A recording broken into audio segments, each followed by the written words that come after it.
भारत की सबसे बड़ी और सबसे विशाल रथ यात्रा जो कि उड़ीसा के पुरी में भगवान जगन्नाथ के लिए निकलती है। और आज मैं इस रथ यात्रा को सिर्फ देखने नहीं बल्कि करीब से समझने गया। और यकीन मानो मैंने आज कुछ ऐसे दृश्य देखे जिसकी मैंने कभी कल्पना भी नहीं की थी। सुबह के ठीक 7 बजे मेरी ट्रेन पुरी जंक्शन पहुंचती है और स्टेशन पर उतरते ही मुझे ये एहसास हो गया था कि आज का दिन सामान्य नहीं है। हर तरफ जय जगन्नाथ के जयकारे, श्रद्धालुओं की भीड़ और उत्साह का अलग ही माहौल था। मैं जल्दी से स्टेशन के बाहर निकला और देखता हूँ कि आज बारिश हो रही है और इतनी बारिश के अंदर भी लाखों लोग एक ही दिशा में बढ़ रहे थे। ऐसा लग रहा था कि मानो पूरा शहर भगवान जगन्नाथ के स्वागत में जा रहा हो। और स्टेशन से लेकर मंदिर तक पूरे शहर के अंदर पुलिस की कड़ी सुरक्षा जो इतनी बारिश में भी भक्तों को रास्ता दिखा रही थी। और जगह जगह पर भक्तों की सेवा के लिए भंडारे भी लगे हुए थे, क्योंकि ऐसा माना जाता है कि आज के दिन किसी यात्री या किसी भूखे का पेट भरना यानी मानो स्वयं जगन्नाथ भगवान का पेट भरना होता है। तो मैं भी एक जगह रुककर भंडारे का आनंद लेता हूँ। फिर मैं मन के अंदर एक अलग सी खुशी लिए निकल जाता हूँ सबसे पहले पुरी के उस समुंदर बीच पर, जहाँ पर ऑलरेडी पहले से हजारों लोग नहाने के लिए आ रखे थे। तो मैं भी उस भीड़ के अंदर समुंदर की लहरों में डुबकी लगाता हूँ और नहाकर निकल जाता हूँ भगवान जगन्नाथ के दर्शन के लिए। आज हर चेहरे पर एक अलग सा उत्साह नजर आ रहा था। कोई पूरे परिवार के साथ आया था तो कोई हजारों किलोमीटर दूर से अकेला आया था। और फिर काफी दूर पैदल चलने के बाद मेरी नजर उन 3 विशाल रथों पर पड़ी। इन्हीं रथों पर भगवान जगन्नाथ, बालभद्र और माँ सुभद्रा नगर के भ्रमण के लिए निकलते हैं। और यकीन मानो यह नज़ारा सच में किसी सपने से कम नहीं था। इन तीनों रथों की खास बात यह है कि इन्हें हर साल नई लकड़ी से बनाया जाता है और इनको बनाने के लिए नीम की लकड़ी का उपयोग किया जाता है। और करीब 3 से 4 महीने के बाद बनने वाले ये रथ सिर्फ वाहन नहीं बल्कि आस्था और परंपरा के प्रतीक है। इन तीनों रथों में भगवान जगन्नाथ के रथ में 16 पहिए, बालभद्र के रथ में 14 पहिए और माँ सुभद्रा के रथ में 12 पहिए होते हैं।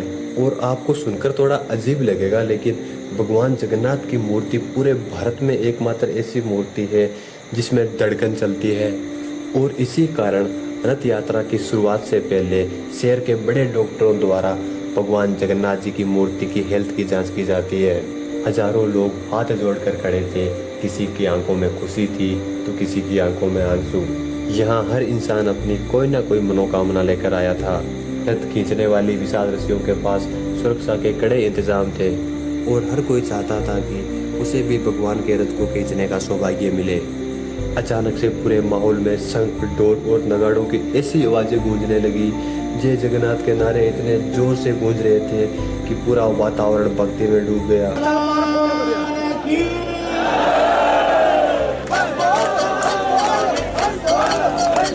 मैंने भारत के कई त्योहार देखे और हाल फिलहाल 144 साल बाद लगने वाला वो महाकुंभ भी देखा, लेकिन इतनी विशाल भीड़ और इतनी गहरी आस्था पहली बार देख रहा हूँ। और यह अनुभव शब्दों में बयान करना आसान नहीं है।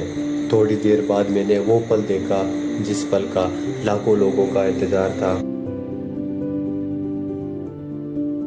भगवान जगन्नाथ का रथ धीरे धीरे आगे बढ़ा और उसके साथ आस्था का ऐसा सैलाब बह रहा था जिसको सिर्फ देखा नहीं बल्कि महसूस भी किया जा सकता है। अभी मैं बताने वाला हूँ आपको भगवान जगन्नाथ के मंदिर की कुछ ऐसी विशेषताएं जो बाकी मंदिरों में नहीं मिलती। सबसे पहली विशेषता ये है कि इस मंदिर में गैर हिंदू का प्रवेश निषेध है। यानी यूँ कहे कि इस मंदिर के अंदर हिंदू के अलावा कोई भी धर्म के लोग नहीं जा सकते। और मान्यता है कि दूसरे धर्म के लोगों को दर्शन देने के लिए भगवान जगन्नाथ खुद बाहर आते हैं। भगवान जगन्नाथ की दूसरी विशेषता ये है कि रथ यात्रा के दौरान इन तीनों रथों की सफाई पुरी के महाराजा करते हैं, वो भी सोने की झाड़ू से।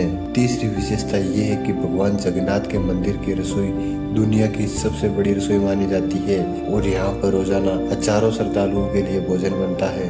और इस रसोई में खाना बनाने के लिए 7 मिट्टी के मटकों का उपयोग होता है, जो कि एक के ऊपर एक रहता है, और आग सबसे नीचे के मटके में लगाई जाती है। लेकिन सबसे हैरानी की बात तो ये है कि खाना सबसे पहले निचले मटके में पकने के बजाय सबसे ऊपर के मटके में पकता है, और जिस मटके के नीचे आग लगाई जाती है उस बर्तन के अंदर खाना सबसे लास्ट में पकता है। ये सच में एक गजब की विज्ञान है। और भगवान जगन्नाथ को 56 भोग लगाए जाते हैं, जिसके अंदर 56 प्रकार के व्यंजन तैयार किए जाते हैं। मंदिर की अगली विशेषता ये है कि मंदिर के शिखर पर जो नील चक्र लगा है वो अष्ट धातु का बना है, और ये मंदिर का एक महत्वपूर्ण धार्मिक प्रतीक है।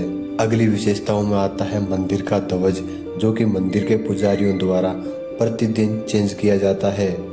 सोशल मीडिया पर इस मंदिर की कुछ ऐसी बातें भी वायरल है, जैसे कि इस मंदिर के ऊपर कोई पक्षी भी नहीं उड़ सकता, और माना जाता है कि जिस दिन इस मंदिर के ऊपर से कोई उड़ा उस दिन कलयुग अपने चरम सीमा पर आ जाएगा। भगवान जगन्नाथ के मंदिर की एक ऐसी विशेषता भी है जो सोशल मीडिया पर बहुत ज़्यादा वायरल हो रही है, और वो ये है कि इस मंदिर का ध्वज हमेशा उल्टी दिशा में उड़ता है। यानी यूँ कहे कि अगर बाकी मंदिरों का ध्वज उत्तर दिशा में जा रहा है तो इस मंदिर का ध्वज दक्षिण दिशा में उड़ेगा। लेकिन इस बात का अभी कोई वैज्ञानिक प्रमाण नहीं है। अगर आपको लगता है कि भारत की असली पहचान सिर्फ किताबों में मिलती है तो एक बार पुरी की रथ यात्रा जरूर देखिए।